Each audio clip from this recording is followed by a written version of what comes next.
बिस्मिल्लाहिर्रहमानिर्रहीम। प्यारे दोस्तों, अस्सलाम वालेकुम वरहमतुल्लाहि वबरकातुहू। दोस्तों, एक बार एक काफ़िला जा रहा था।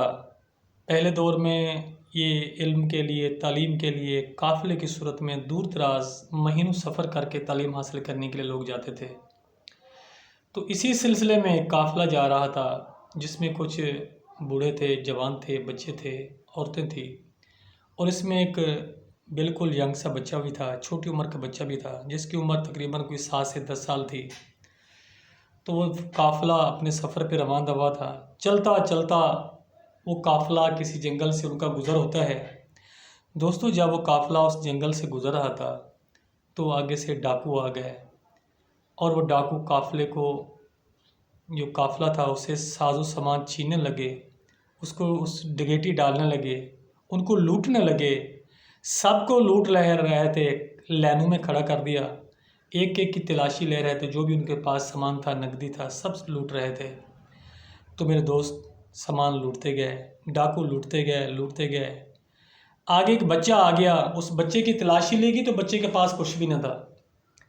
डाकू उस बच्चे से पूछते हैं कि तू तालीम हासिल करने जा रहा है, पता नहीं कितने महीने या साल के बाद आएगा, कि तेरे पास कोई नकदी नहीं है, तू खाली जा रहा है? तो बच्चा कहता है मेरे पास नकदी है। तो डाकू फिर तलाशी लेते हैं, उस बच्चे के पास कोई नकदी बरामद नहीं होती। डाकू फिर पूछता है कि बच्चे तेरे पास नकदी कहाँ है, नहीं है? वो बच्चा कहता है मेरे पास नकदी है। दोस्तों, 3 बार वो डाकू उसकी तलाशी लेता है और तीनों बार उसे कुछ भी नहीं मिलता। तीसरी बार वो डाकू उसे अपने सरदार के पास ले जाता है। जब सरदार के पास जाता है, माजरा बयान करता है कि जनाब, ये बच्चा झूठ बोलता है कि मेरे पास पैसे हैं, लेकिन मैं मुकम्मल तलाशी लेता हूँ, इसके पास कोई पैसे नहीं हैं। तो आप बताएं इस बच्चे को क्या सज़ा दी जाए? दोस्तों, डाकू के सरदार ने पूछा, ए बच्चे, क्या तेरे पास पैसे हैं? तो बच्चा कहता है जी सरदार जी, मेरे पास पैसे हैं। तो डाकू का सरदार पूछता है, बेटा आप बताओ तो पैसे कहाँ हैं? तो बच्चा अपने कुर्ते को ऊपर करता है, कहते हैं मेरे कुर्ते के अंदर सिले हुए हैं पैसे। दोस्तों, जब उसके कुर्ते को खोला जाता है तो उसके कुर्ते में से पैसे निकल आते हैं। डाकू का सरदार हैरान रह जाता है कि 3 बार तलाशी लेने के बावजूद पैसे नहीं निकले। बच्चा इतना नासमझ है कि पैसे भी नहीं छुपा सका और अब ये पैसे हमारे हाथ लग गए, अब ये बच्चा खाली हो जाएगा।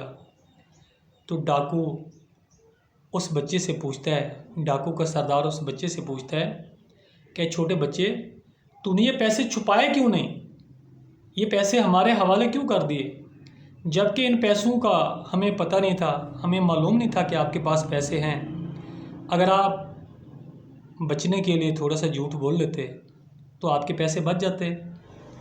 तो दोस्तों, बच्चा कहता है कि सरदार, मुझे मेरी माँ ने कहा है कि बेटा कभी झूठ नहीं बोलना, मैं अपने माँ की नाफरमानी नहीं कर सकता, जबकि तुम्हें तेरे अल्लाह ने कहा है कि इंसानियत का ख्याल करना, और तू अपने अल्लाह की नाफरमानी कर रहा है।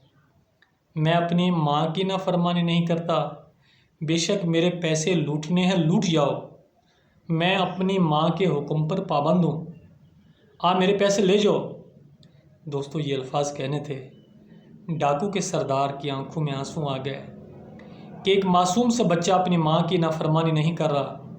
हम कितने बेदर्द और जालिम हैं कि अपने उस बेनियाज रब की नाफरमानी कर रहे हैं, उसकी मखलूक को लूट रहे हैं। वो डाकू का सरदार जो था उस बच्चे के पाँव पे गिर पड़ा और तौबा की कि आज के बाद हम कभी नहीं लूटेंगे, और सबका लूटा हुआ माल भी वापस कर दिया। दोस्तों, क्या आपको मालूम है कि वो बच्चा कौन था? बच्चा था महबूब सुबानी अब्दुल कादिर जिलानी, जिसकी आप 11वीं शरीफ करते हैं। दोस्तों, देखो कि एक बच्चा जब नाफरमानी से किनारा कशी करता है, फर्माबरदारी करता है, तो उसके असर से सबका लूटा हुआ माल वापस हो गया। उस बच्चे के असर से, बेसमझ बच्चे के असर से डाकू पे इतना असर पड़ा कि वो तौबा तैब हो गया। तो दोस्तों, आज हम अपनी अना को ख़त्म क्यों नहीं करते? आज हम अपने रब की फर्माबरदारी क्यों नहीं करते कि हम अपनी भी इस्लाह करें और अपने दोस्तों की, अजीज़ व अकारब की भी इस्लाह करें? तो आएँ हम सब अपनी इस्लाह करते हुए पूरी दुनिया की इस्लाह करें।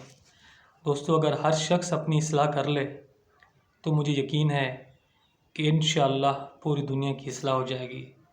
शुक्रिया, वस्सलाम।